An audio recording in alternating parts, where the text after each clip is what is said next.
आपल्या बाळाचं solid food start झाल्यानंतर आपल्याला नेहमी प्रश्न पडतो की आता कुठल्या प्रकारचं सॅरेलॅक आपण आपल्या बाळाला दिलं पाहिजे. तर आजच्या व्हिडिओमध्ये मी कोणतं सॅरेलॅक आपण दिलं पाहिजे हे तुमच्या बरोबर आज मी शेअर करणार आहे.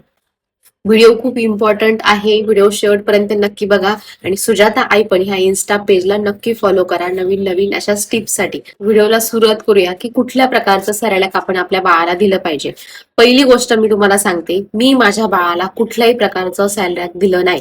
म्हणजे जे विकतचे सॅरेलॅक येतात नेसले वगैरेचे किंवा ऍपल फ्रूट असे फ्लेवरचे सॅरेलॅक येतात ते कुठल्याही प्रकारचं सॅरेलॅक मी माझ्या बाळाला दिलं नाही.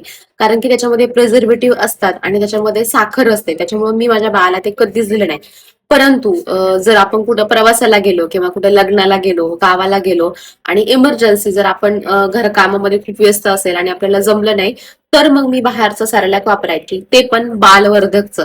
हे बालवर्धकचं सॅरेलॅक हे खूप छान आहे, होममेड आहे आणि मी यूज केलेलं आहे.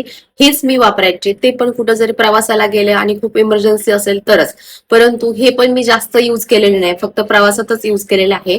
इतर दिवशी दररोजच्या दिवशीमध्ये मी माझ्या बाळाला होममेड सॅरेलॅक करायची, म्हणजे नाचणी सत्व असेल, डाळ तांदळाची भरडा असेल, हे सगळं मी बनवून ठेवायचे. पण ते पण बनवून ठेवलं तर ते 3 ते 4 दिवसासाठीच बनवून ठेवायचे. 15 दिवसासाठी, 16 दिवसासाठी, महिनाभरासाठी मी ते कधीच बनवलं नाही. फक्त 4 दिवस 5 दिवस पुरेल इतकंच बनवून ठेवत होते. त्याचं कारण असं, आपण जे होममेड सॅरेलॅक बनवतो त्याच्यामध्ये आपण काही प्रिझर्वेटिव्ह वगैरे टाकत नाही.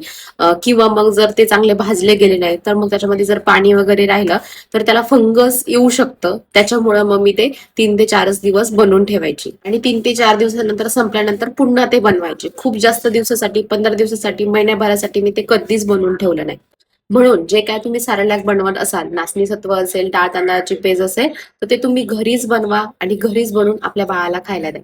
अजून एक गोष्ट तुम्हाला सांगते ह्या सॅरेलॅकच्या बाबतीत, मी माझ्या बाळाच्या टायमिंगला, माझ्या बाळाबरोबर जी बाळं झालेली आमच्या रिलेशनमध्ये, तर त्या आयांना मी भरपूर असं सांगितलेलं ऐकलेलं आहे की मी माझ्या बाळाला हे ब्रँडचं सॅरेलॅक देते, त्याच्यामध्ये ऍपल फ्लेवर आहे, खूप चांगला आहे असं सांगितलेलं आहे. मी असं कोणाचंही ऐकलं आहे, कुठल्याही ब्रँडचं मी सॅरेलॅक वापरलेलं नाही.